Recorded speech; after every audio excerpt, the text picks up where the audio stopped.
राजा पंढरीचा वेदा नाही नाही काळाला अंत पार त्याचा कानडा राजा पंढरीचा.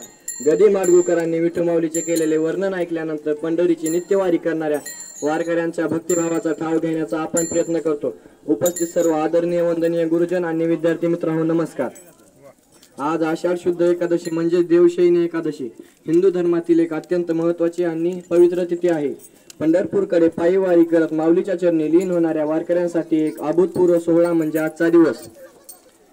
विठू माऊली म्हणजेच विष्णूचा अवतार. आजच्या दिवशी भगवान विष्णू श्रीसागरात योगनिद्रेत जातात म्हणून या एकादशी तिथीला देवशयनी एकादशी म्हणतात.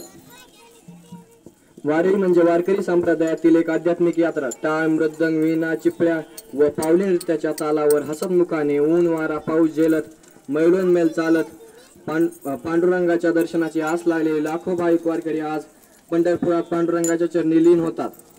महाराष्ट्रातच नव्हे तर देश प्रदेशात आज घरोघर उपवास करणारे पांडुरंगाच्या भजनात लीन असलेले भक्तीच्या डोहात डुबलेले लहान थोर वारकरी विठुरायाशी एकरूप झालेले दिसतात.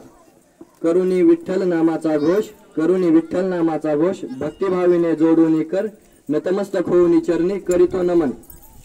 हाच भक्तिभाव आज प्रत्येकाच्या मनात दिसून येत आहे. जात धर्म वंश हा वरवरचा भेद विसरून सारे एकरूप झालेले दिसतात. नामोह नामत्सर केवळ प्रेमाने गुण्यागोविंदाने एकत्र विठुनामाचा गजर करत एकमेकांसहाय्य करू अवघे धरू सुपंत या भावाने या भक्ती सोहळ्याचा आनंद लुटतात. अशा या भक्ती सोहळ्याचे आपणही एक भाग होऊन गेलो. अखंड जया तुझी प्रीती मजदे त्याची संगती मग मी कमलापती. एवढे बोलून मी माझे 2 शब्द संपवितो. संयोजकाचे आभार मानतो. धन्यवाद.